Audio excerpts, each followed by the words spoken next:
I'm Mike Supple, and you're watching Screw It on SuppleWine TV. Today's topic is about white wine and corks. There's a lot of debate in the wine industry as to what the best type of enclosure is for a bottle of wine, whether it's traditional use of cork, whether it's a screw cap, some kind of synthetic cork, some kind of glass stopper. There's a whole slew of ideas out there, people trying new ones every day. There's a lot of good reasons for and against pretty much every one of those ideas. But today I'm making the argument that specifically for white wines, you're going to want to stay away from cork.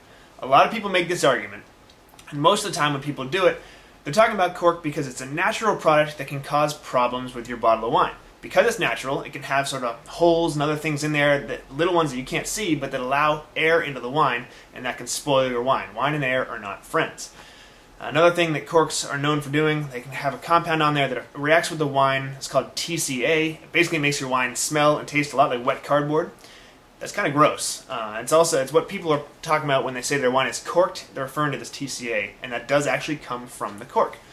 So these are problems, but this generally affects about 1 in 10 bottles of wine, which may not sound like a lot to you until you think about it. Every 1 in 10 bottles of wine that you're drinking at home, you can't finish because it tastes bad, it's ruined, it's corked, it's got oxygen, and it's been spoiled. That adds up. It's a lot of money. So that's a problem for you as a consumer, and it's a problem for the wineries, which is why this debate's raging, always trying to find something new, something going.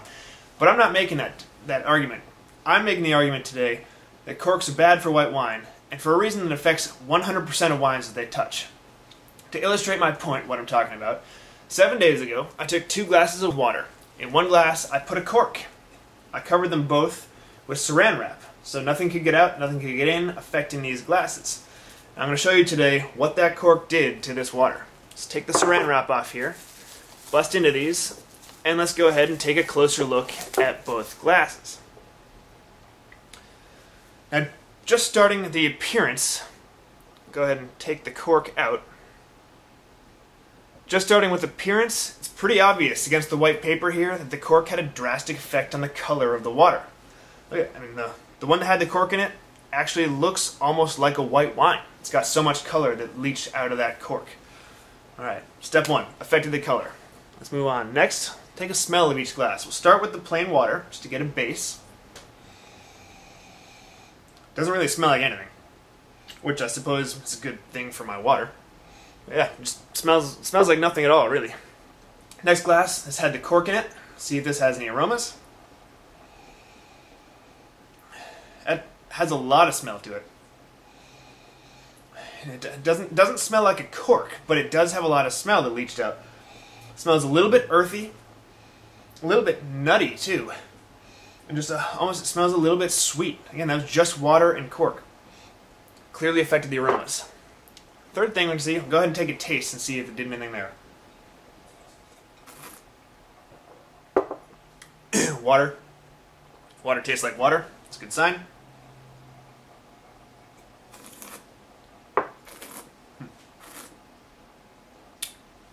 Okay, so that is fairly mild, but there's distinct flavor difference between the water and the glass with the cork. I'm going to try that again. This is the glass with the cork. Again, it's mild, but it's there. It's a lot like the aromas. It tastes a little bit nutty. Tastes almost like a hint of a sweet, sort of earthy quality to it. It doesn't taste like water. That's the important part. It means the cork affected the flavor. So what does all of this mean? Why does it matter? When it comes to tasting and enjoying wine, there are 3 main things that people look at when they're evaluating a wine. What does the wine look like? What does the wine smell like? And what does the wine taste like? I just showed you right here, having a cork touching that liquid affects all 3 of those things. And that was just over 7 days. Imagine what happens if you have your bottle of wine with a cork in it touching for several weeks or several months. And even if you drink a wine when it's just released, it could have been in the winery touching that cork for weeks. If it's an import, it could have been on the water transporting for weeks, and in your retailer for a couple of weeks before you finally get that in your glass. So obviously your wine has been touching that cork for a long period of time. This isn't necessarily a bad thing for all wines. Like red wines and some heavier bodied Chardonnays and things are all about the layers of flavor, layers of aromas, and none of those aromas and flavors were really bad, so they could add to the complexity of a wine. But if I'm drinking a crisp aromatic white wine, like Sauvignon Blanc, I want to smell and taste grapefruit, I want to smell and taste lemongrass, I don't want to smell and taste the cork. If I'm tasting Riesling, I want the Riesling to be all about the white flower, the honeysuckle, and some nectarine in there, some apricot. I'm tasting Albarino. I want the citrus notes. I want the white peach. It all comes the same. I just want to taste that wine. I want to taste what the winemaker had in store for me.